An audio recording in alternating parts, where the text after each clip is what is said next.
folks. It's time to kick it old school. Yeah.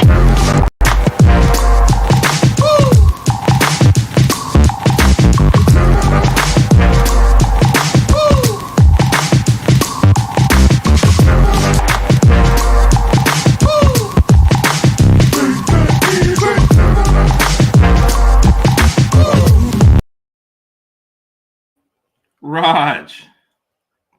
Herb. I feel like I was way more excited. What? Are you wearing a new shirt? Okay. For those who haven't heard Herb mention it 8,000 times already, Herb won our boring fantasy football league this year. Boring. The league that he was the commissioner of. Anyway, he won. So he's rubbed it in my face every single day since he won, which I did to him a couple years ago when I won. And he sent me this nice shirt that I received in the mail today.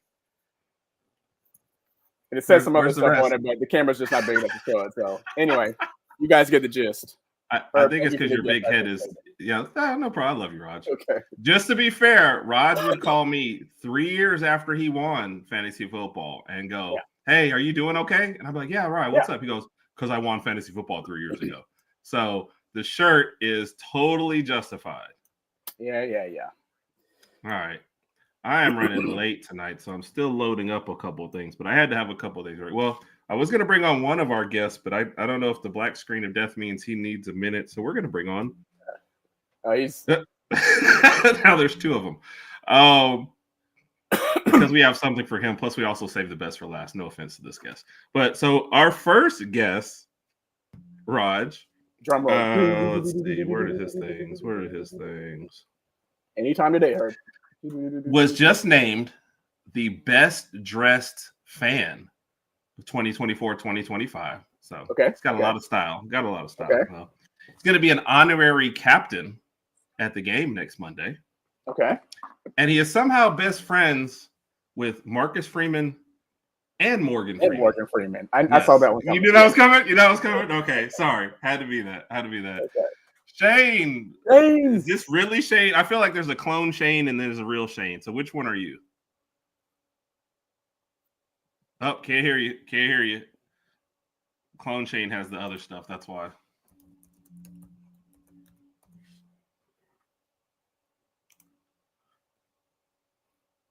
So, Raj, how are you doing today? Nice shirt. I'm doing fantastic. Maybe you can be second. Maybe you could be second best dressed fan. Well, you know what? We've got two things for Shane real quick while we're waiting for him to get connected. We got two things we can show him real quick.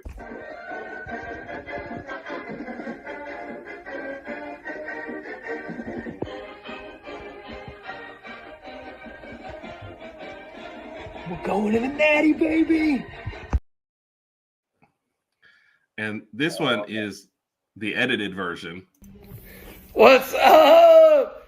National championship. Let's go. Rolling Rock. You know how we do it.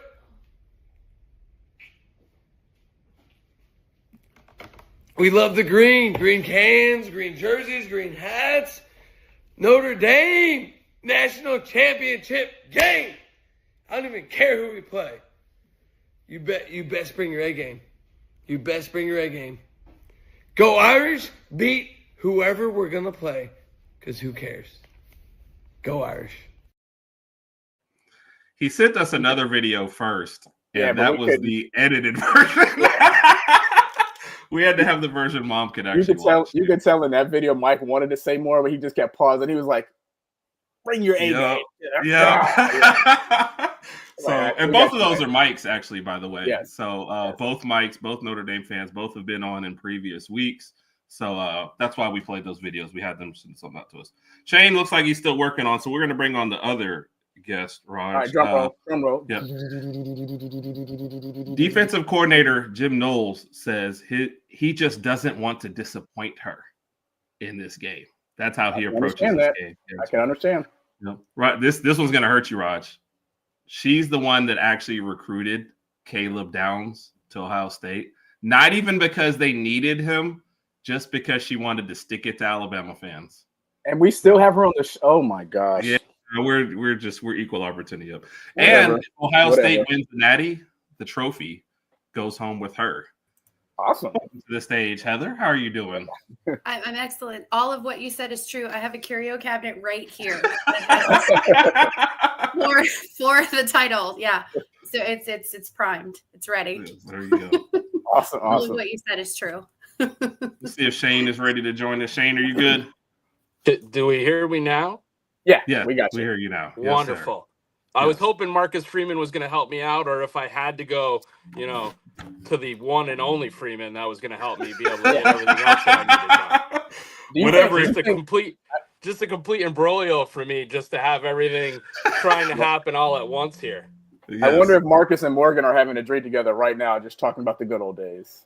I mean, I would listen to Morgan talk about whatever he wanted. If Yeah. Notre Dame is listening right now, it's time to get him on an NBC broadcast. He can talk about a great year. So I agree. All right, let's grab a couple quick comments well, Heather's buddy has also thrown out a whole bunch of questions, so we'll try to get to those as we go. Yes, he did. Yes. Let's see. What's up, y'all? And Carol, how are you gonna have two people who are guests and say, "Is this gonna be boring?" I saw that Leave the too. room, Carol. I saw that too. I was like, well, but hey, Carol is speaking her mind. Respect Yeah, that. define boring. I mean, don't act brand new here. Like none of us are boring. Yeah. So, what's up, Lady Alpha? Good Lady evening Alpha, good to evening. you. Thank you for joining us. I think this must be about the shirt, and I absolutely would because Yes, he would. of the way Raj has treated his victory. So, Yes. Big Mike, what's up, Mike? How are you Happy Big doing? Mike. And that's it. 2 mics in the house. Yup. Mafia members, what's up? Let's go. All right. So you're getting a little early support there, Shane. Although some of these people in the chat. Oh, and then Outbound. What's up? So, all right, Shane. We'll start with your game. Just to recap how we kind of got here. I guess the first question: did that game play out like you thought it would? for me, it did. I thought that it was going to be a close game, and actually, if anything, Heather's Buckeyes showed exactly how you play Penn State in these situations. You let them kind of come back and make the mistake. Tyler Warren for them played outstanding.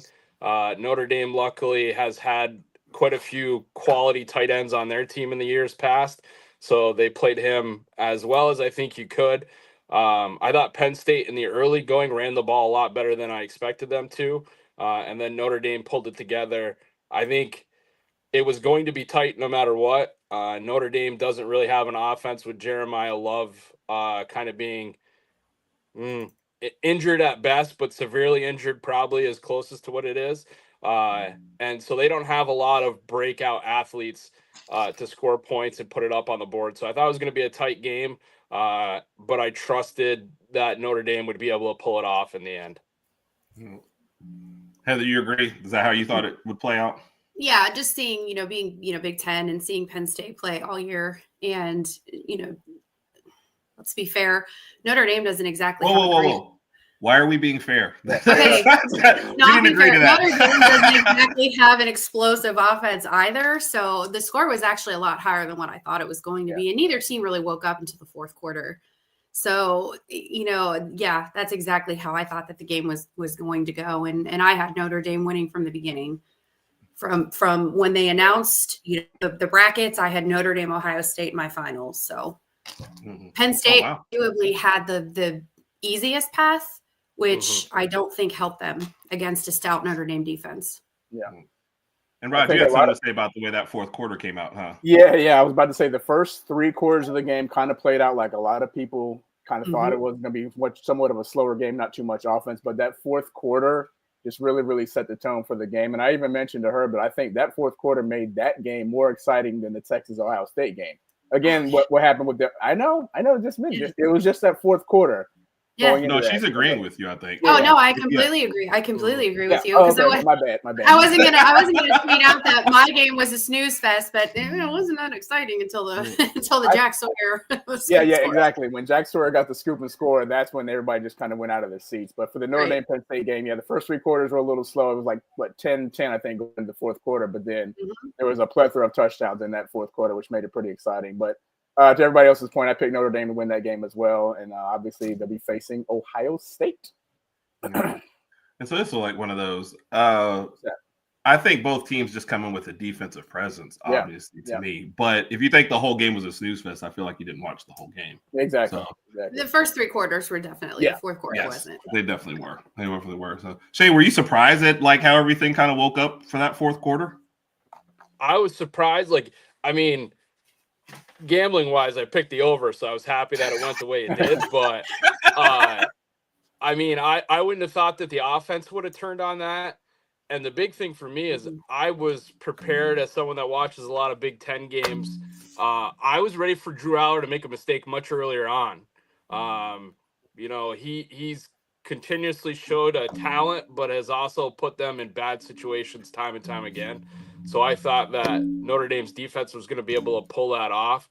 I think the injuries on the offensive line made that a tough go for them to where they had to start scoring points. I think if both those linemen come out okay, I think Notre Dame gets up and then tries to just run the clock out. And with some of those injuries and the way that Penn State started to turn up the rush, I think it became more of a scoring battle than what I thought it was going to be. Yeah. We were actually on it where somebody said, I guess they predicted the over, but they also said because Drew Aller was going to throw it all over the field. Yeah. So, he did. I mean, he threw it. Is that on the play calling though? Because they only had 12 pass attempts for like 129 yards and interception. So is that on play calling? Because they really didn't pass the ball that much, and then all his passes were completed to pretty much everybody except for his wide receivers. So 0 wide receiver catches, Rod. Yeah. I don't know if I've ever seen that before. That's crazy. I don't think I have either. Penn State does have a weak wide receiver core, though, and they have a very, very good tight end. They have a very good tight end, so that's been the Drew Aller all year, and I think it was very wise of him to come back to make that decision and come back for 1 year, because he's not, unless he's being drafted to the Browns, he's not NFL because he could be bad on the Browns. It'll be Would you guys take him? No. No, but we would take him. That's what I'm saying. We wouldn't want him as fans, but the organization would take him. Heather would not, but there is a GM sitting there waiting to put number name 32 on the back of that jersey of failed starting quarterbacks for the Browns. Absolutely. Andrew Berry was salivating, hoping that he declared. Wow. And it'll be interesting to see Penn State's offense next year with Aller, because their tight end declared for the draft, I think either today or yesterday, and their leading wide receiver is either in the portal or declared for the draft as well. So both their running backs are coming back though, because they said they have unfinished business. So, and I think that's where Penn State's strength is. Their running game. It's definitely not their passing game. So maybe that's a good thing. They can go out and they can get somebody out of the portal, because it's like free agency now. Yep. They can get a decent wide receiver for Aller out of the portal, because they need one. Yeah. And I would say too on that end, like Andy Kidalicki, the offensive coordinator for Penn State, kind of got his bones at Kansas. Obviously not with strong wide receivers or anything else like that. He used a lot of 2 quarterback sets, tight ends, moving things around. And, that's what Penn State did again there. I couldn't believe it, because you just would have thought that at some point, even by mistake, Aller would have thrown the ball to somebody as a wide receiver. That's what I think. Like, just on accident. Like it happens on accident. Exactly. I mean, there's no way that Al Golden went to that defensive meeting the night before and went, guys, he's not going to throw it to anybody on the wide side. Like, I don't care if their number is in the 80s, not catching the ball. We don't need to cover them. Don't worry about it. So, do you think it was game plan though? Because Notre Dame has such a strong secondary, they have really good safeties, they have really good corners. Do you think it was part of their game plan? I think it was. I think Golden, especially in the second half, he started to really push the corners and the safeties out, which opened up the middle again for Warren and some of those backs, but cut down the opportunity for you to hit anybody deep and on the outside. So like you said, I think that's a great call, Heather. I think it definitely was a matchup. But you also think, like, from Penn State side, if you saw that at some point, I probably would have tried to get a wide receiver under. You would have ran somebody across the middle just to try to get something out from underneath that, because Notre Dame has had a ton of injuries on the defensive line. They don't get a great pass rush because they just don't have anybody left that's not injured. So, I mean, I would have thrown a lot more screens than they did. That would have been the big goal for me. I would have thrown the ball underneath and tried to get one of my faster wide receivers underneath.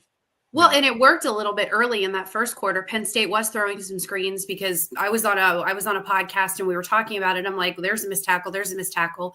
Yeah. So the screens were working, but I think that sometimes playing scared like that is bad. Challenge those corners. See if you can get them into interference situations. And if you get burned, and you move on to the next play. I think that's they played scared a little bit, it looked like. Especially, Heather, if you think about how the officiating went, if a Notre Dame defender got within 15 inches of a wide receiver, they were going to get a pass interference. They were going to call. Yeah, I would have thrown the ball deep and up as many times as possible and take those, take that yardage as I could get it. Well, and then on the same token, if you're Notre Dame, sometimes you're going to take those pass interference calls on a really deep ball because the pass interference rule is stupid in college, and you're only going to get 15 yards and you reset. You're not going to give up that touchdown, that you're not going to get burned, not going to give up that touchdown, 15 yards and reset. That's what I said Oregon's strategy should have been against Jeremiah Smith in that game. I'm just tackling you at the line. They just left him open. They just decided to leave him open. I definitely would have mugged him over just letting him run wild. Yeah. Right. Well, look at what Texas did. Yeah. All right. Brian did say what's up to everybody. Good evening, Brian. Thank you for joining us. Brian's. I hope this is Brian's. I didn't have a chance to. Hello. Herb and Rodg, you guys needed a video. Well, here you are from your favorite Sooner fan. Boomer Sooner, everybody. So my prediction, I said it last week. I think Ohio State has what it takes to go all the way and win it all. And so they just seem like the more complete team. However, this is going to be closer than people think. I don't think a lot of people thought the Ohio State-Texas game was going to be close. It did, in fact, end up being close, real close. It really depends on which Will Howard shows up. We saw a glimpse of Kansas State Will Howard, and it was close. Texas almost got him. So in this game, Notre Dame's defense is going to hold strong against them, and they'll keep them close. I do, however, think that Ohio State ends up pulling this out. Too powerful, on the wide receiver. Their defense is strong. Notre Dame's offense isn't enough, I don't think, to beat Ohio State. So that's my prediction. I couldn't tell from Go ahead, Ross. The beginning of the video, I couldn't tell if Brian was. I saw the video earlier, but if I hadn't watched it earlier, I couldn't tell if Brian would give us the most depressing news or if he was going to. Hey guys, it's your favorite Sooner fan. Yeah. I want to know how Air Raid feels about that. If he's our favorite Sooner fan. So let's get a couple of the questions out of the way real quick before we go. So this one I thought was we'll save that one for the national chat. We'll save that for national. So this is not your granddad's. This is your granddad. I think maybe he said not your granddad's national title team. So okay. Air Raid giving you some stats too as well. 6-0 is largest margin 18. I can see that changing. I see Ohio State going 7-0. I think the Ohio State is 6-0 in the last 8 games. I think we're 6-2 all time. The first two were. I have this stat. It's like really, really old. It was like 1935. It was 1935 and 1936. Notre Dame won the first 2 matchups, and then we didn't play again until 1995. And we met a couple of times in the regular season, a couple of bowl games, the Fiesta Bowl, I think 3 times. But this is a different Notre Dame team. It's a different coached team. Yeah. I think everybody has Ohio State winning, but I don't know. In these games, you're like me. You still got to play the game. Right? Yeah, and anything can happen in one game. You never know.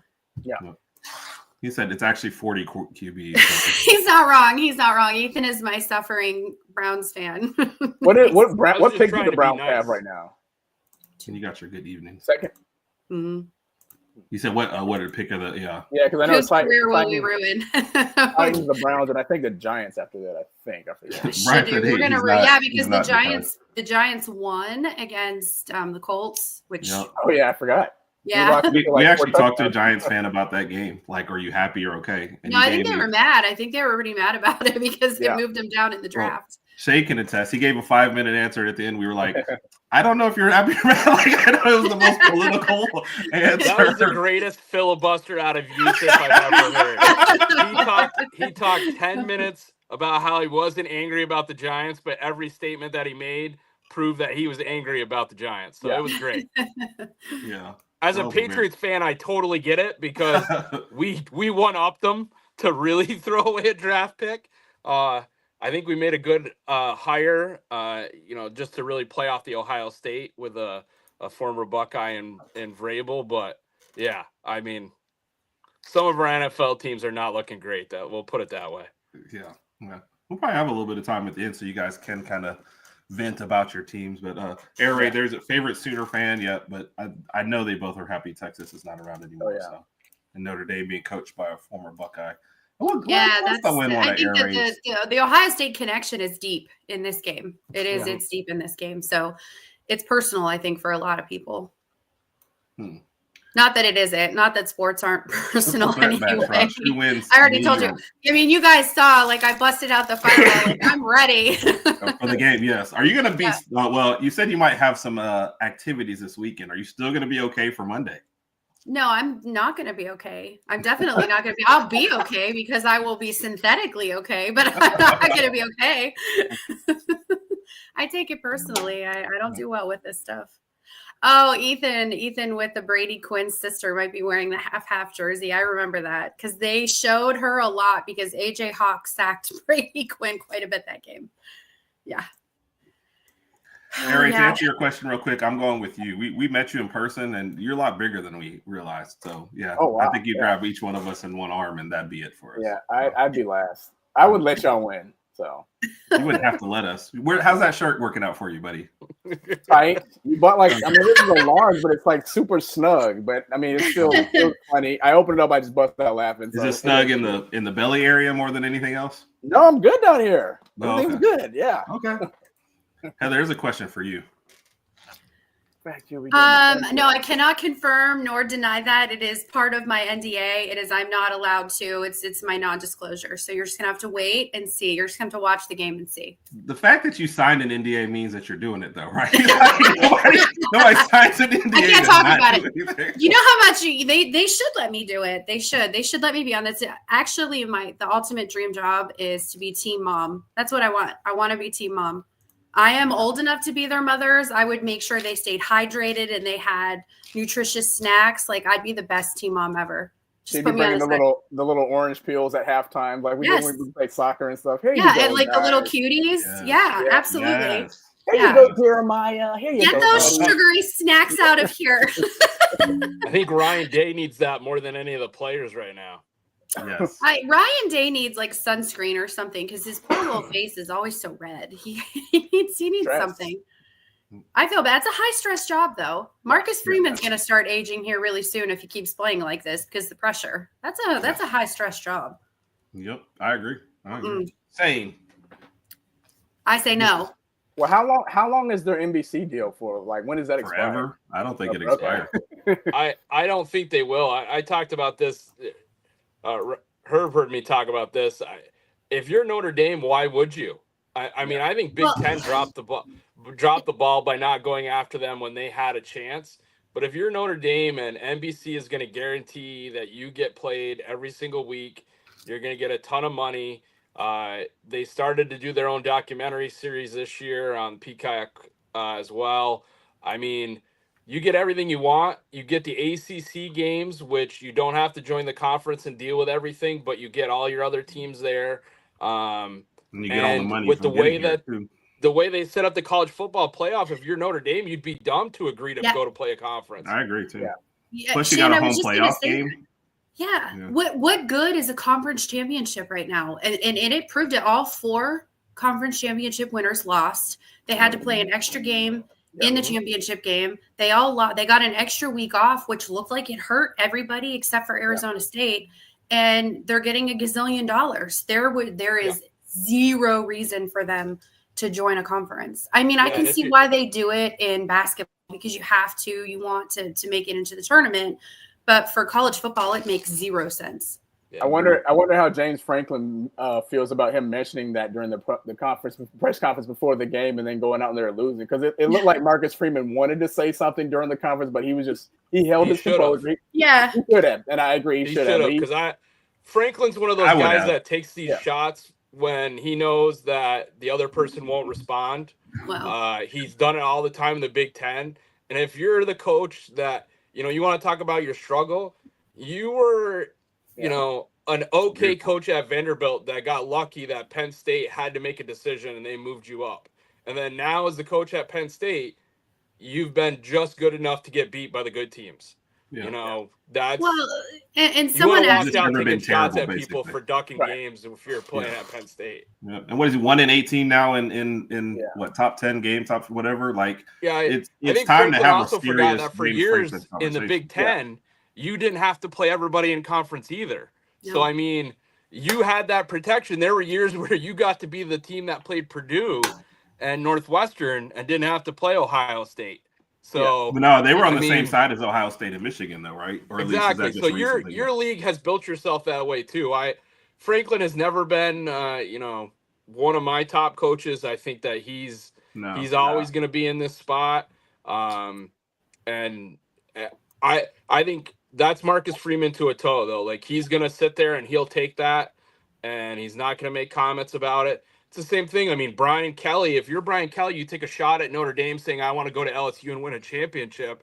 I think Notre Dame's pretty okay with Brian Kelly sitting at LSU, having to put $1 million for them to try to buy a quarterback that's going to do nothing for him for the next 3 years. So, Well, and James Franklin, someone asked me yesterday, we were talking about it, do we think that he gets fired this year? And I said no, because what else does the guy have to do to get fired? He's arguably done everything that he's supposed to get fired. Yeah. And they won't let him go. It just seems like Penn State is okay with mediocrity. Yeah. And well, the problem is making the playoff. Like, now you're like, hey, now this is there's 12 teams. Yeah. But so to the outside us, we say it's not progress. We did our breakdown at the beginning of the year. We said Penn State was going to make the playoff because I was like, they're going to lose one game, they'll lose to Ohio State, they'll beat everybody else they're supposed to, and they'll be in. Now they kind of backed into the into the Big Ten championship game, but you lost to every good team, and that's just what Penn State is that at this point. That's what they do. That's their identity. That is their identity. What's up, Bo? Good to see you. Oh, and I forgot our Texas fan was also in here for a quick second. He gave us his horns up, and then I missed Garrick. I missed it. Yeah, Garrick. Yeah, what's up? Okay. Appreciate every you, week we get Bo. And he usually says that. Then he usually insults Alabama one time and leaves, and that's our tradition on this show. So that's classic Texas. Yeah, Kansas are built to buy the other people. Yeah. All right, so let's move on to the other game. This game was funny to me because I'm watching it and Ohio State just looks like they're kind of dominating, right? And then you have this they're on their second drive, little scuffle, little Donnybrook almost breaks out with Henderson taking like a wild swing, and then all of a sudden that drive was done, and then like the next two drives, penalties, and all of a sudden we still have a game. Like what? That was just a weird start for me, Heather. What did you think?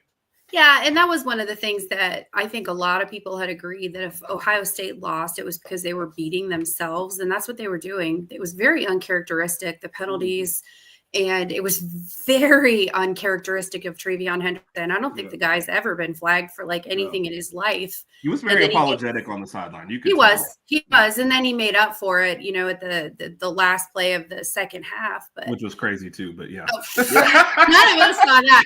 I'm not gonna lie, I was sulking. I was sulking hard, but I think that Ohio State was beating themselves. Mm-hmm. Now, did I think it was going to be a blowout? No, because they were only 5.5-point favorites anyway. Yeah. And they usually get that stuff right, or they're pretty close to it. So I didn't think I knew Texas's defense was good, but I didn't see them shutting down Jeremiah Smith the way that they did. Now, it was nice to see Carnell Tate get involved in the offense because Jeremiah Smith was so covered, but there were a lot of uncharacteristic drops too. Passes that were going straight through their hands. I think Emeka had a couple. Yeah. I know Jeremiah Smith had like one or two. So we just looked off for some reason. And that defense wins championships. It's so cliche, but look, I mean, that's what happened. Yeah. Yeah. So So it was did you it was weird. It was a really weird Yeah, game. It was. Shane, do you see it the same way you think Ohio State was about to take control earlier, or did you always think Texas was going to come back? No, I think like Heather said, the thing that gets me though, and I think this has been the weakness of Ohio State. If you take a look at the Michigan game, you take a look at the same thing as Texas. Ohio State starts off well. Chip Kelly and Ryan Day think that they've figured everything out. And instead of making some different moves, they'll go back to it.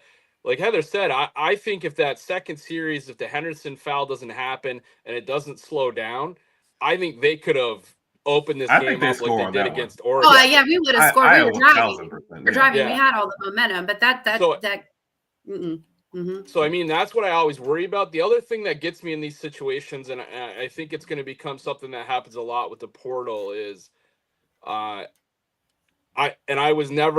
thought Will Howard was okay at Kansas State. He never would have been a move that I thought Ohio State was going to make, but I don't think there's a guy.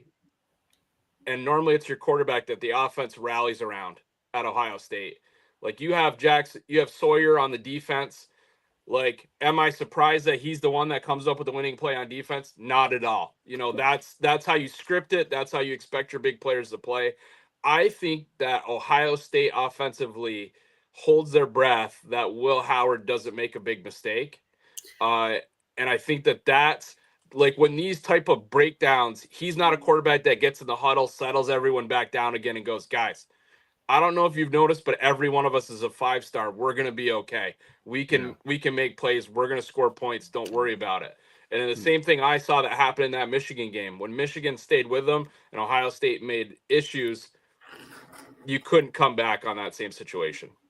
No, that game was interesting though. The Michigan game was interesting in the fact that we literally forgot what a forward pass was. Mm-hmm. We just didn't know how to pass the ball. We didn't know how to call a pass play. We didn't actually know how to complete a pass.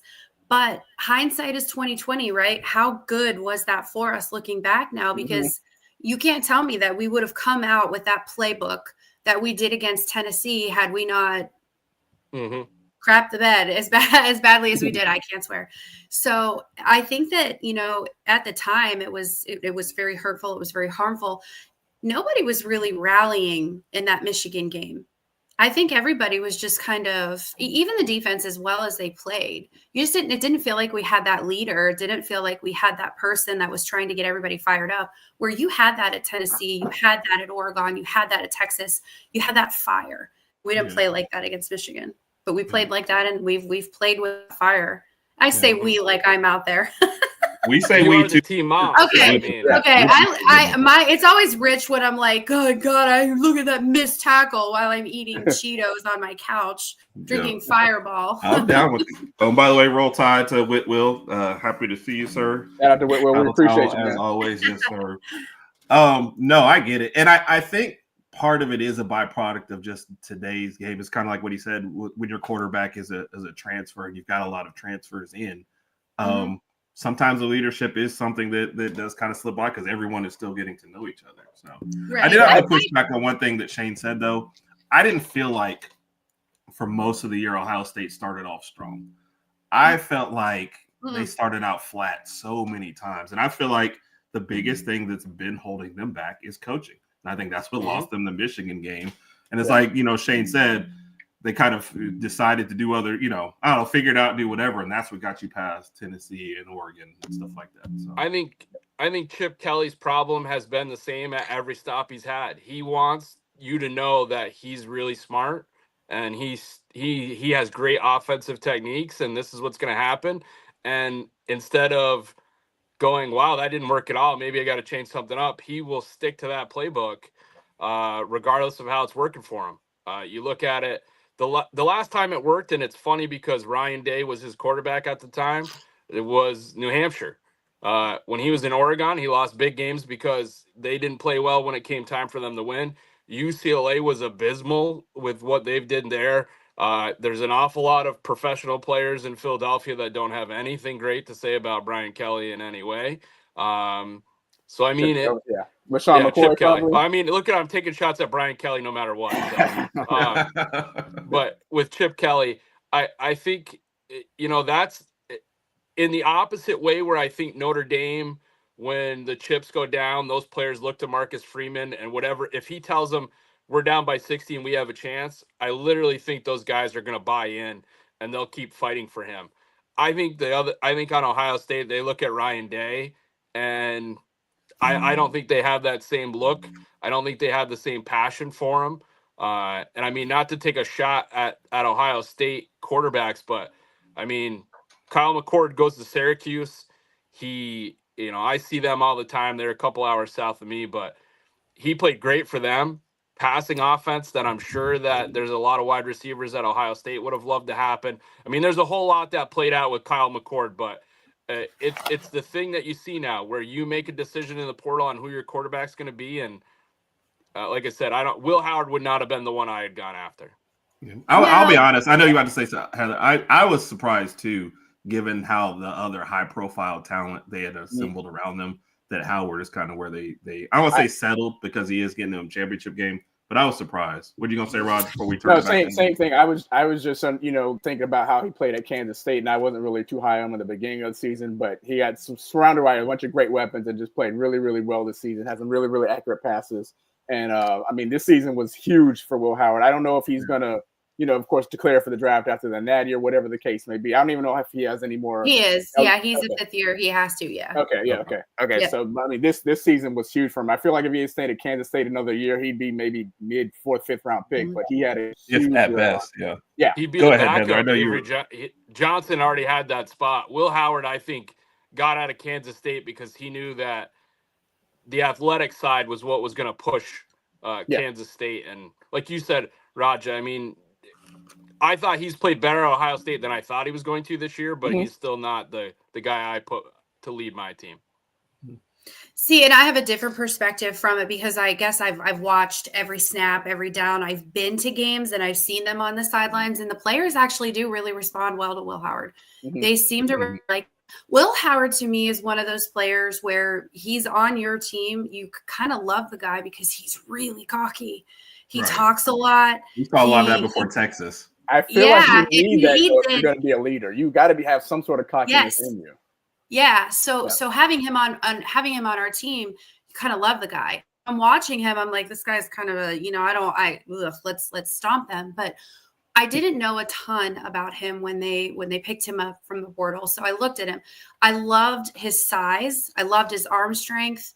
And I love the fact that he could run. We hadn't had a running quarterback since Justin Fields. I mean, RIP to Taskins and in CJ Stroud.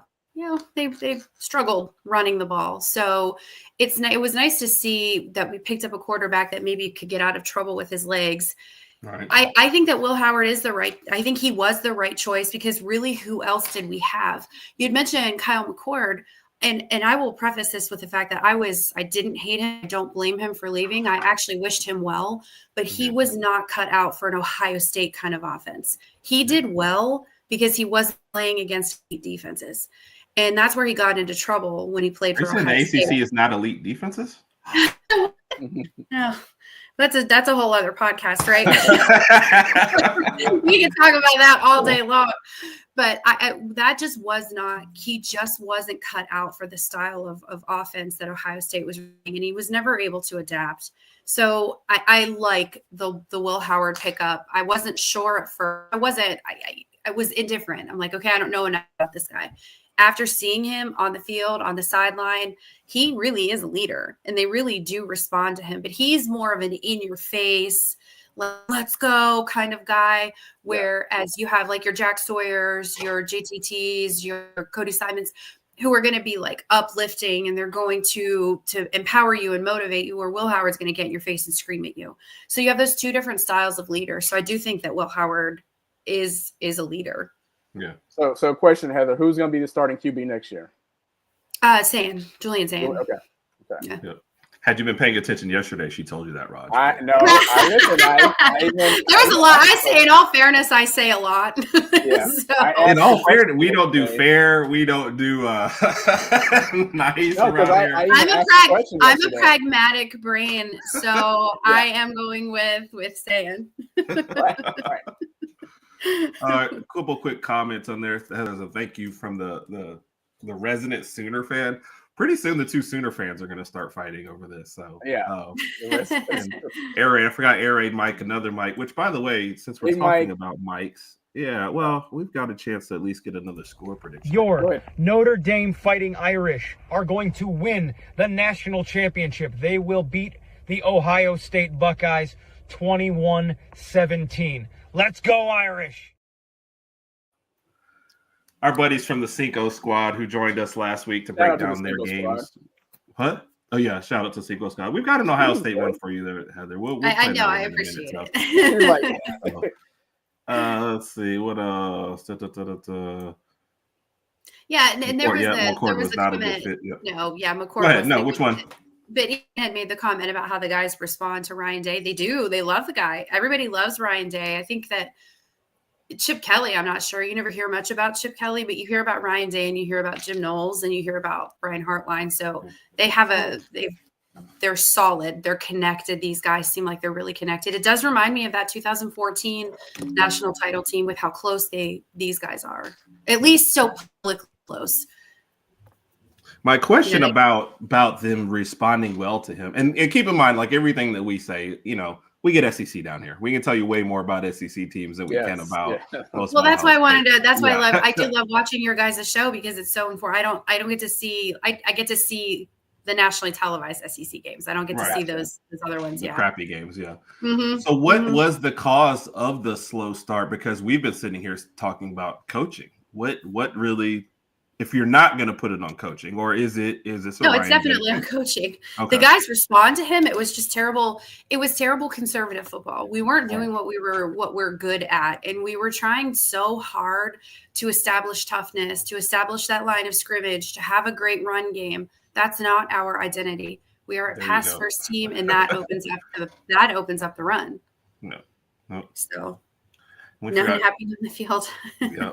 And what's up, Charmaine? Charmaine's a Bama fan. She's been with us for a while, and it is. After that loss to Michigan, we've just been sitting here like, man, when is 2025 going to start? Goodness gracious! So we're patiently waiting. You guys were. I don't know if you listened all the way to the end. You guys were actually one of the teams that I predicted could be a dark horse next year because DeBoer is going to get some of his guys in there, and you're going to get a quarterback that fits his offense. Herb and I started talking about that, and I even mentioned it to him when we after we left Norman. Well, actually, the night we were walking out of the stadium in Norman. I don't remember being in Norman. I know. I put that I was messaging you guys. Yes, yeah, you were. I'm like, oh, I felt that was as we were leaving the stadium. I told her, I was like, man, I cannot wait to see our offense next year. That was my quote verbatim because I just cannot wait to see what DeBoer. To your point, DeBoer is going to do with his quarterback. I just feel like if we can get a quarterback in there that can distribute the ball much more than Jalen Milroe did, then I think we're going to be just fine. And then, of course, we got a whole bunch of returning defenders, so we'll be fine. Yeah, Milroe just looked off all year. He's flashed early. He just never adjusted. There was never, ever any good chemistry. So he just wasn't the guy. He's a good quarterback. We agree wholeheartedly, and we prior to the season, the thing with us was that we just thought that we were hoping that we would see Milroe progress. And for the first 4 games after the Georgia game, everything was fine. But then Vanderbilt and thereon, he plateaued or just really sunk. So it just didn't get any better for him. Wish him all the well. I think he'll have a good combine, get drafted somewhere. We'll see what happens. But things didn't pan out the way we wanted it to. So it is what it is. All right. We do need to start talking about the game, and you guys have some questions that we've kept up that we'll play at the end there. So Shane, we'll start with you. I don't know if I want to ask my fun question first. If you could bring back 2 Notre Dame people for this game, 1 offense, 1 defense, who would you bring? Where would you need to attack at? So, I mean, if you're going to bring back a championship Notre Dame team, I mean, I think you'd love to have Tony Rice running the ball as a quarterback. And I think you'd love to have a defensive lineman like Chris Zordich if you're going 88. If we're going hey, let's go back to when we actually won a championship, that's the run. I think if you're Notre Dame right now, the biggest thing for them is, will this offensive line that's been shuffled around after injuries hold up? I think Notre Dame is hoping for some wide receivers getting open, you get a quick hit. Hopefully Love has some time to get around. But like I said, I mean, I'd be looking for, you need Rocket. Like you said, that's if you're going way, way back, those are the guys I'm looking, Rock. They'd love to have Ricky Waters. They'd love to have everybody on that 88 team. But I mean, the thing for them is the injuries are piling up, especially, I talked about the offensive line. I think they have a quality backups there. The thing that I see is the injuries on the defensive line, for as well as this defensive played, has really affected them. The pass rush is not really jumping out to them. Golden's having to use a lot of linebackers and move people around to try to get some push. And if Ohio State can stand up to that, I think that's their path to being able to win the game. Is like Heather's mentioned. I mean, if they remember what they're doing, the thing for them is, as long as Ryan Day doesn't get hurt by Lou Holtz saying that they're not tough and try to prove that you're tough, I think that's the thing. Heather really hit it out of the park on that. I think that's the thing. When you try to display to other people how you are as opposed to just doing what you do well, that's where you get into trouble. And I think Notre Dame's they're gonna hang their hat on their defense. So.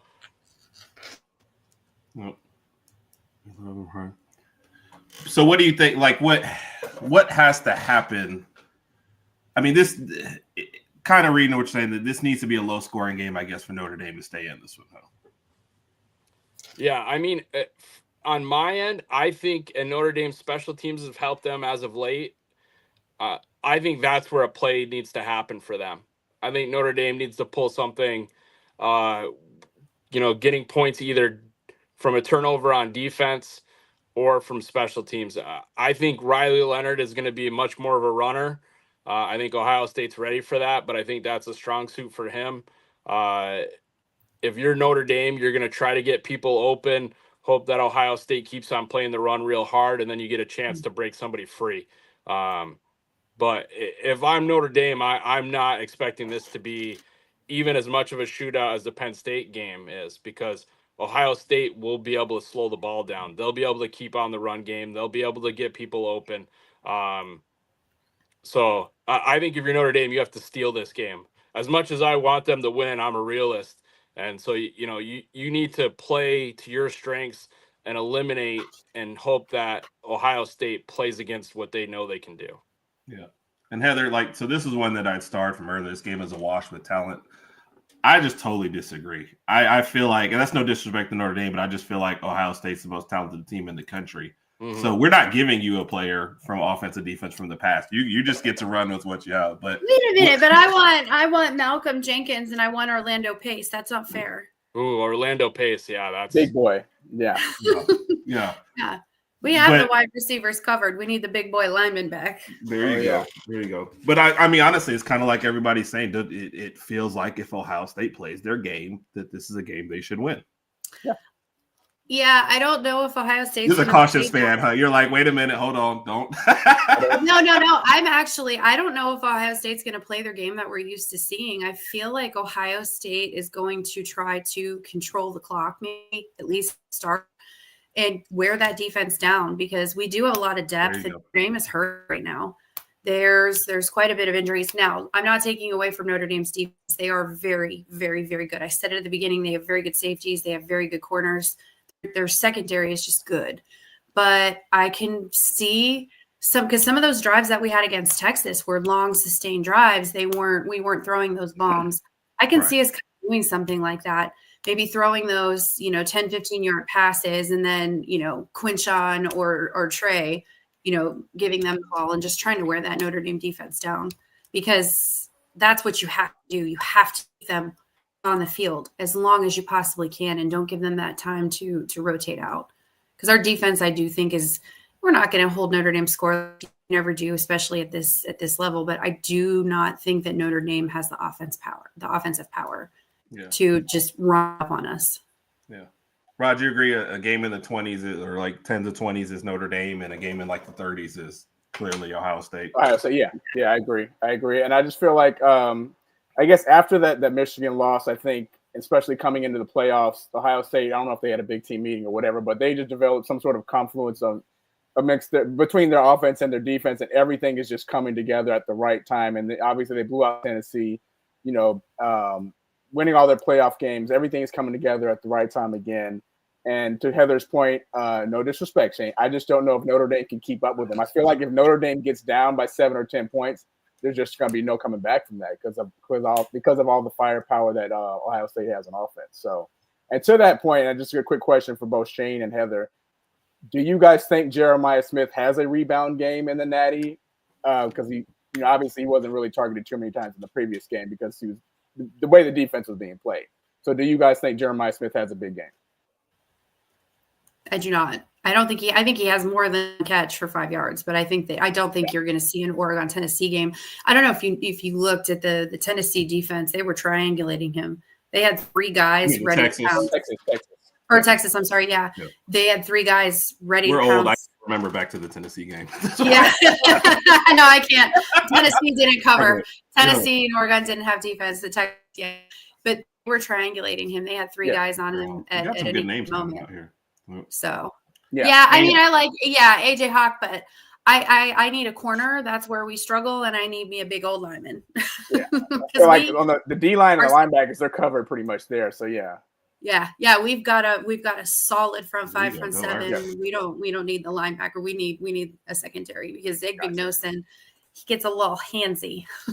Yeah. And Denzel Burke gets a little burnt sometimes. Yeah. So he's like an all or nothing kind of guy. It's like shut down or I've tackled a guy for no reason. Like but Denzel Burke only played. I can't remember what the stat was exactly, but Denzel Burke played like 28 snaps to Jermaine Matthews. They put him in for like 42 snaps, and we were able to shut down Texas. So I do think that maybe mixing it up a little bit. Burke, boy, what a backslide he had this year because his draft stock was high. That's what I was going to say. Didn't he start off like a first rounder? Yeah, he did. Yeah, he's just not had a great year this year. All right, there's a couple of questions we're going to get to on here, and then the questions of death. But we'll start off with everybody's score predictions, and then I've started a couple of questions that people asked, so we'll try and get through those first two. So Shane, we'll start with you. What do you got as your score prediction? So I think actually you got some one of the ones here. I think it's one of the ones that's already been mentioned. I think it's 21 for Notre Dame, and I think you got to keep it either, in that 17 run or somewhere around there. I think Notre Dame trusts in their special team, so if it has to come close, they'll give them another shot. But like you guys already mentioned, and Heather agreed with Raj, I think if you get into the 30s, that's the danger zone for Notre Dame. I don't think you want the game to be played that way. And I don't know if you have the firepower to play a game at that level. Yeah. Charmaine, too soon. Cardell, That actually it wasn't Cardell that shifted the momentum. It was Evan Spencer. I always want to call him Evan Turner because he played for Ohio State too. Yeah. Evan Spencer threw that dime pass. Yeah, exactly. We'll take it though, right? But Evan Spencer passed that dime to Michael Thomas. He just barely got that in. It was in the first half. When I tell you I don't remember a single thing from that game other than breaking through the line, I don't remember. There's a lot of games that I have put out. Bottom line is, if we lost, we just don't remember these. No, and I'm not the same though. Up here. Yeah, I remember the losses, but I may have watched that game 1 or 1,000 times. There you go. Yeah, like ask me about a good win that we had. I'm like, I was up till 2:00 in the morning watching that. Yeah, exactly. I've watched it 26. Oh yeah, I watched that. I watched the Tennessee game again after it was over. I watched the Oregon game again after it was over. Same thing. So, oh my goodness. Can't get it. Raj, what's your score, Raj? All right, so I've been going back and forth throughout the podcast tonight based on what everybody's saying. So I'm going to lean with 28-14, same score as the Cotton Bowl, 28-14. I'm going to go with Ohio State. Again, I just think Ohio State gets a lead somewhere in the game. I'm going to say midway through the third quarter, they come up with a really, really big play, and they just take over from there. 28-14 Ohio State. Yep. All right, because nobody else is supporting you, Shane, I've got your back. No, you got to be honest. Be honest. Don't do it because Shane needs Notre Dame 20. Yeah, I mean, come on. 20 to come 17. on, Herb. If you know one thing, I am not afraid to be the one loner. No. You know why? I'm really thinking that because I'm still mad at Downs and what's his name? And Seth. So Seth McLaughlin. He yeah. got hurt though. That poor guy. I can't say that poor guy because, like, how do you be that bad here and then go win an award somewhere else? Like, that's. I remember some of the arguments that I was getting about when we got him. I was actually genuinely getting into arguments with people because they're like, "Oh, he's so bad. You got the worst lineman," and I'm like, "He's gonna be fine. We reason he's gonna be our starting center." Yeah. And there was just something, and I mean, arguing with people. I don't know who they're talking about either. I'm with you. Herb even knows I was hurt when we lost. I hate to mention this. I was hurt when we lost Downs. He was one of my favorite players. And I think everybody was. We only had him for a year, but that kid was a stud, man. Yeah. Like by contrast, when Bond left, I didn't care. I was like, okay, we'll be fine. Yeah, and Downs, I wanted to stay. So and then the thing about Downs is people look at his interceptions this year. I'm like, he only had like 2 or 3 interceptions, but that's no sign of you being a good DB. I mean, you could be a good DB without the especially not at his position. And he plays at safety. He plays at safety, so they have him lined up closer, so he's not going to get those interceptions. Look, I don't care. I hate everything that we're talking about right now. Sorry to bring it up. We're not going to talk about that anymore. Yeah, I won't bring up Caleb Downs anymore. Hi, Caleb. Raj, transfer portal. Are you the top candidate at the Colorado job once it comes open? You've been in the transfer portal this season already. So I mentioned this on Air Raid Mike's show last night. If I'm offered the right amount of money, I got to do what I got to do. I'll take care of you, Herb. I'll help you out, but I got to take care of the family too. So what do you want me to do? Just sit here I thought we landed on like $20. That's all it would take for you to enter the podcast. $20? I'm not that cheap. It probably would. The pod transfer portal. We'll discuss it off air, Herb. Yeah. All right. Top draft prospect on OSU, according to you. That's a good question. Thank you. Top. I want to say it's going to be Emeka Egbuka just because we tend to get. He's a very underrated athlete because of Jeremiah Smith. No, Caleb Downs isn't. Jimmy said Caleb Downs. He's not entering the portal. Yeah, we're reading this question as now. He has no reason to enter the portal. He's fine. Yeah, no. We're gonna pay him. He's gonna be fine. Yeah. We don't have a lot of players that are going to go in the first round. So I think we're gonna see a lot of our guys in second, third round. And I think that if they keep playing the way that they're playing, their draft stock is going to go up. Yeah. So I would say depending on who's there, it's going to be Emeka at the very bottom of the first round or early second round. If Jeremiah Smith was coming out this year, he'd be first round. Yeah, I can say that. He'd be number 1. I do think that Jeremiah Smith, because he's NFL ready. Only thing that would stop him from being number 1 is if the number 1 team needed a quarterback. Yeah, exactly. But he is right, exactly. He'd be number 1 receiver. And I did forget about I have my because I'm doing my pod tomorrow. I have my notes. I did forget about Josh Simmons. He's an offensive tackle. I think he's going to go mid first round. So I always love when professional people come on here because you want to see my notes for tonight. Yeah. I've got 4 pages of notes, you guys. Heather has a thesis, and we just got. I know. We're like, I've got my State Farm thing, and there's one question for you guys on there. Like, there's a lot that happens in my brain. Mine says wash the dishes after the show. So. Yeah, basically. That's good. That's a good reminder. Yeah. Shane, this was for you. Does Ryan Clark's son get a lot of playing time? He has with some injuries, but Notre Dame's strength, as Heather mentioned, it has been their defensive backfield. Ben Morrison got hurt early, but Xavier Watt, they've had some talent back there, so it's not an easy breakthrough for that. I know Ryan Clark has gotten a lot of play lately for backing his son as he should, but yeah, the thing for him is his son he doesn't play the same style as his dad did. Ryan Clark was physical and downhill, and that's not the same way that his son plays. I think Notre Dame would love to have somebody like Ryan Clark right now with what they need to do, but his son has gotten playing time and has been spoken about quite a bit from Marcus Freeman. Cool. Yes, I agree. Oh. And yes, he definitely will be in a couple years. Oh, yeah, sure. He will. Yeah, he's and there's Lady Alphas, Ohio State 31-20. Oh, we still have one last video before we get into the question. We have 2, but we're going to play this one. We end the show. You see what that says? 2014 champs. That feels like so long ago, and I used to love this cup. That was then, this is now.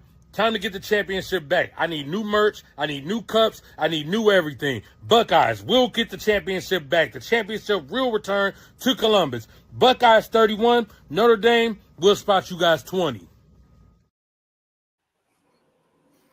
Trey from the Shout out to Cinco Trey from the Squad. Cinco Yep. Squad, Appreciate yes. you. Appreciate you, man. All right, Rod. Yep. Clark said it. Yep. So time to get to the questions. Oh yeah. This is when it But gets. I got Heather's question first, right? Yeah, go ahead. Okay. All right. Do I need to So- do another shot? He's nervous. These aren't bad. They're not bad yet. They're We'll not be bad. all right. We'll be all right. All right. First question. If Ohio State had to redo their schedule, okay, and you had to pick someone from every conference that you would play every year, so either home or away, whatever, these are now your new rivals. You have to pick one team from the Big 12, one team from the SEC, one team from the ACC, and you got to get rid of Michigan and pick a new Big 10 team. Oh boy. Dang, I should have wrote this down. I can't even keep up with this. Okay, so wait. So I have to Well, pick. Okay. the way the conferences change, I'll forgive you for having to look up like who's in the Big 12 and then you get I'm looking up who's in the Big 12. Who is in the Big 12 right now? I don't know who's in the Big 12. Colorado, is it- Kansas Oklahoma State, State, Oklahoma BYU. State, Oklahoma. BYU Is and Oklahoma call it still a in the day. Big? Oklahoma State. Oklahoma's the Sorry, SEC. we've got Oklahoma now. Well, you can Yeah, that's have what I Oklahoma thought. back if you want. That's fine. Oh, No, you we know got- who we I gotta would get play. our No. revenge first. I would play Arizona State because I want to play. Gotta Like, move. I think Arizona State. Yeah, but I think they're a good team. I mean, they hung against Texas, so They did, Arizona they did. State. They impressed me. So Why are I you would picking a really go- good team? I'm picking like Because- Rutgers from the Big 10. Like, Well, I want They to already play. get I want Rutgers. to. Let's be in all fairness, it's not like Arizona State is they're good, but they're not like unstoppable. I still think that we would beat them. Gotcha. Okay, let's see. Who else was There you there? go, There was please. the SEC. That's tough. Do I have to pick a good? Can I say Tennessee? Because we stomped them. Okay. I already Yeah. know that we're gonna. No, I wouldn't want to play Alabama. I don't. Anybody in their right mind, if you're looking to make it into the playoffs, nobody wants Bama. You know, everybody jokes. They're like, "Oh, we want Bama." No, you don't, because even on their off years, they're still really good. You don't want a Bama. You don't want a Georgia. Maybe I would take a Georgia to get a little bit of revenge because it was targeted against Marvin Harrison, but that's neither here nor there. So I would pick Georgia to get some revenge. So that's ACC. it. then? Yeah, that's who I would pick, Georgia, for a revenge game. And now if I'm going for a must win, I'm sorry. I'm going to go with like maybe an Oklahoma the way it stands right now. you go. So I knew Randy was going to chime in. Yeah, I thought Randy had left. He was I just did waiting for that too. one comment. He's like, He probably tuned right back in. and tuned right back out. that game was we're still not over that. We're still not over that loss. So so who else do I have? Pac-12. I have to look ACC. up No, there's no Pac-12 anymore. Pac-12 There's like gone, the Pac-2. Well, it's like the Pac-2. Yeah, I didn't know if you wanted me. The ACC, I would pick Clemson just because it never gets old seeing Dabo lose ever. Yeah. So I would definitely pick Clemson. You've got Jimmy's on your side there, Shane. So who would you pick as your new rival in the Big Ten if you had to get rid of Michigan? Oregon. I would not. I would pick Oregon. Like I said, Rutgers. Yeah, I mean, rival I would pick. I mean, you can't pick a rival that you're gonna stomp all over. Yes, So yes, you I can. would- Dan It's kind Lanning. of like and- Rod is my rival, and then you saw him. No, I don't love Dan Lanning and seeing my guy get spit on. That kind of sparked a little bit of hatred. So Oregon would be our rival. Penn State, as badly as they want to be our rival, Nah. it's never going to happen. No, It's I don't never think gonna- they're anybody. All right, Rod, what you got? Shane, this is an easy one. Give me, in order, your top 3 Notre Dame quarterbacks of all time. Ooh, all time? Of all time, in order. Yes, Kat. I want the easiest paths available. I mean, so in my time, Yeah. the first quarterback I remember was Tony Rice, like I said, from 88 when I was real young. Notre Dame's had a time where you had high value quarterbacks, or at least everybody else thought, but they didn't pan out. Brady Quinn. So we'll put Brady Quinn on there. You'd be remiss if you didn't put Joe Montana. Nobody wants to be remiss. Yeah, exactly. Hey, I'm just trying. You guys have pulled thesis. You know, you're big about the thesaurus words. I didn't want to drop a chance to just go the guy that scores points. So there we go. But I think, like I said, Brady Quinn, Joe Montana, and just as a throwout guy that I enjoyed watching, not that he turned into anything in the pros, but Ron Paulus was one that I enjoyed when he played at Notre Dame as well. So. Rod's like, who? Raj gave the who? Okay. Hey, if we were going for Alabama, I would have picked Jay Barker. I mean, we can go around too. I mean, not a great human being, but he played great for some Gene Stallings teams for Alabama. He did. He won the Natty in '92. Yep. All right. I just realized which clip I was missing, Raj. What now? I'm gonna have to go find this one real quick while you're asking your next. And Carol, I see that you posted your thing. What's your official score prediction, by the way? And Raj, this is a shot at you, Raj. So every week we have a top 5 list that Raj has to give, and Raj gives every single one of his lists in no particular order. So now he makes somebody else give theirs in particular order. So that's my name is on the podcast. Wallace over here. Yes. All right, Raj, what's your no, it's my question now. All right. You, yeah. We play a game on here called Work, Play, Live, Ditch. We're gonna give you 4 names, Heather, and you have to pick if you want to work with this person the 40-hour a week. If you want to play, that's hey, we're going out Friday night, shots of fireball, whatever. Fireball, yeah. Live, this person is your next door neighbor, probably captain of president of the HOA, whatever. And ditch, when they call, it goes to voicemail. So you're 4 people. Okay. So I'm sending them straight to voicemail. Okay. Yep. Work, play, live, ditch. Okay. Yep. All right. So you have Ryan Day, okay, Jim Knowles, Urban Meyer, Jim Tressel. Oh boy. Wow, that's so unfair. Okay. I would work Ryan Day. I would live by Urban Meyer. I would play with Jim Knowles, and I would ditch Jim Tressel. Why did Jim Tressel get a let's see how we go. What did Jim Tressel do to you? In personality, Urban Meyer is like a legend. He's the GOAT. Jim Tressel, he just seems a little boring. So I wouldn't want to. I actually met Herb Meyer, and he's super duper nice. I've actually met Jim Tressel too, but Tressel he's too old. He's boring. Yeah. Okay. Raj, you got one for? All right, Shane. Here you go. Sorry I had to do this to you, but I got to do it. Work, play, live, ditch. Same scenario as Heather. I'm gonna give you 4 new names. Ready? Yusuf. Ben. Herb and Rodg. Work, play, live, ditch. Ooh. So let's see here. Yeah. Ooh. I see sweat. I mean, this is I don't have so are Herb and Rodg one entity here? No, that's two. You got 4 names. People. You got Herb, Rodg, Yusuf, and Ben. Yes. Okay. All you're either co-hosts. Separate. Yep. So Shane. I'm gonna go. Hey, Shane, what's up, buddy? I'm gonna go with work with Ben. Okay. Because I wouldn't be on any of the podcasts if Ben hadn't reached out. So we'll go with work with Ben. Fair enough. And we are live. Yeah. Let's go party with Herb. Yeah, baby. We going streaking. I'm gonna live down the street from Raj. Down the street. He's not even giving you the next door. He moved. My brother already lives in Dallas, so I feel like we could make this happen. Gotcha. So who are you ditching? And I think, unfortunately for Yusuf, that puts him on my callback list. I mean, I would get to him, but it might go to voicemail first. Okay.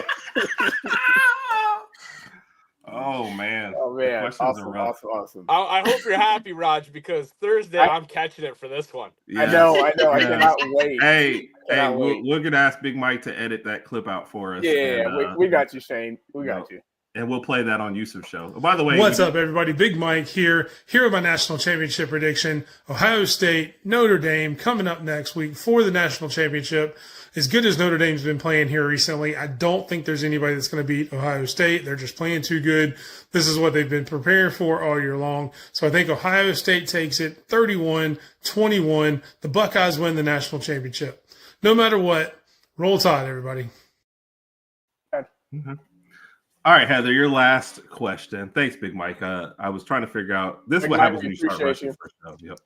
All right, Heather, you're given 2 tickets to the national championship game on Monday, but at the 50-yard line. But you have to take one person off of this list: Herb or Rodg. Oh my gosh. Okay, this is so unfair because I feel like I'm not going to answer right. I feel like I'm going to get thrown off the show. Herb, I got to go with you because I've had the most interaction with you. It's so unfair. I'm sorry. We did a shot together. We're like bonded now. Rodgers is catching L's this year. I mean, me and Shane we did a going shot out together. We're bonded. It's okay, Rodg.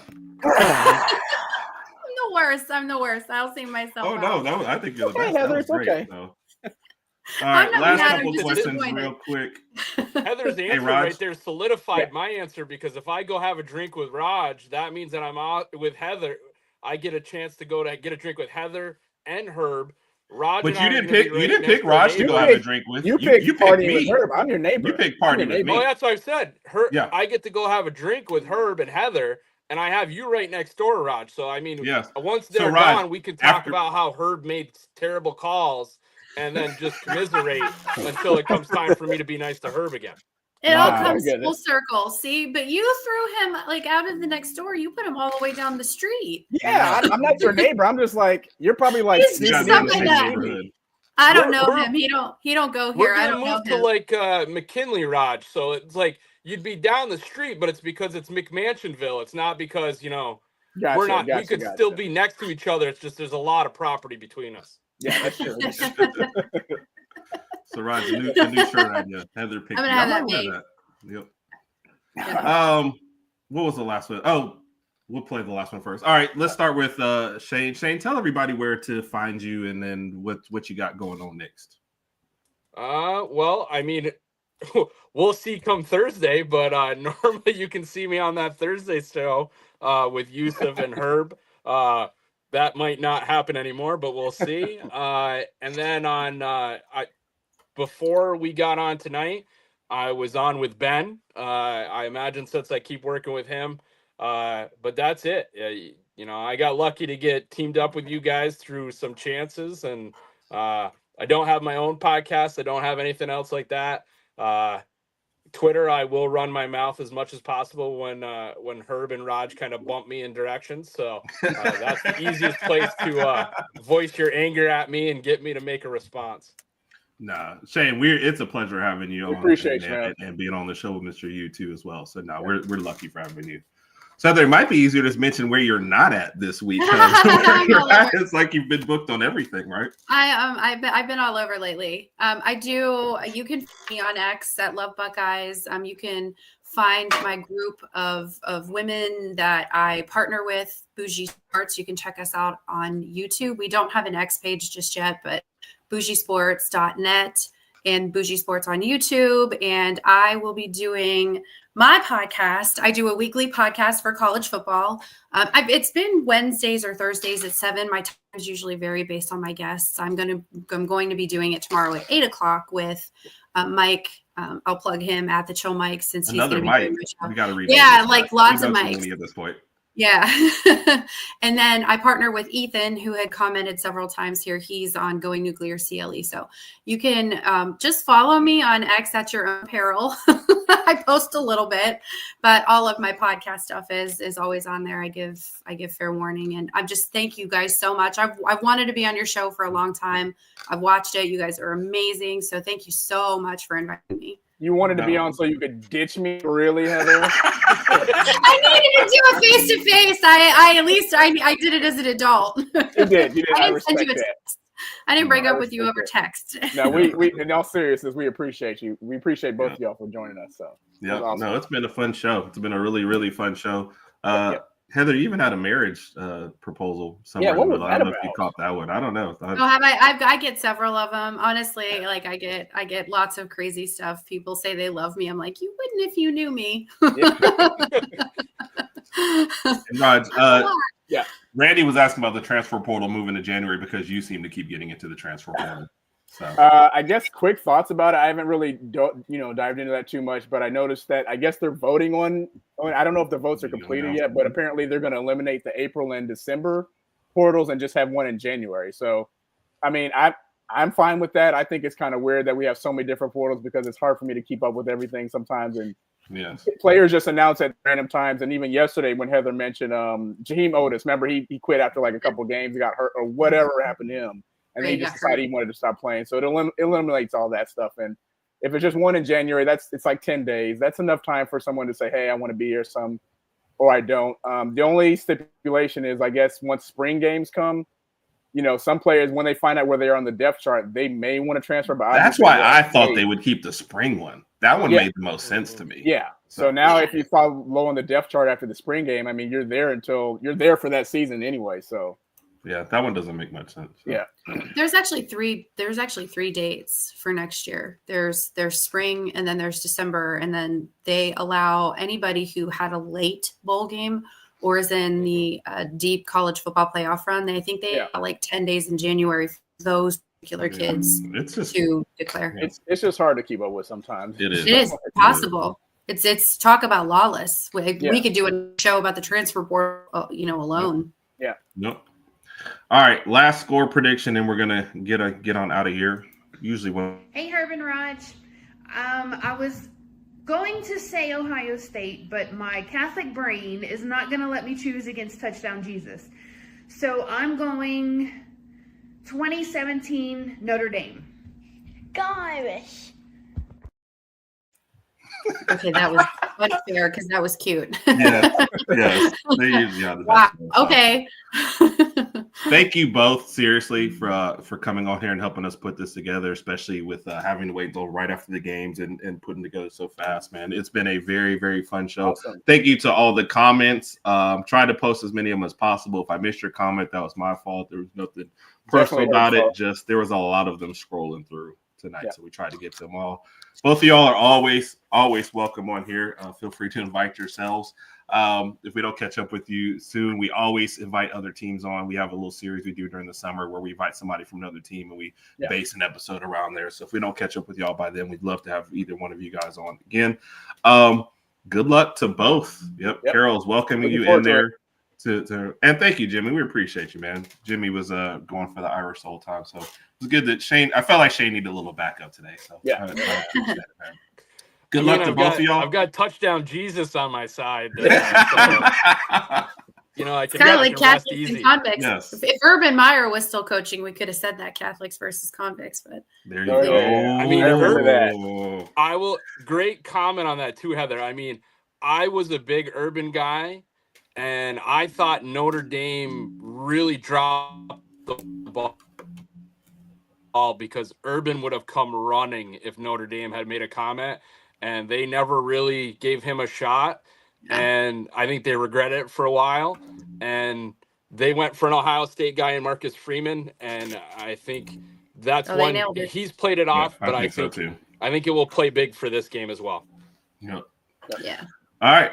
And she's not saying all of Ohio State. She's saying Urban Meyer. I'm just saying Urban Meyer's players. He had a rough go at Florida.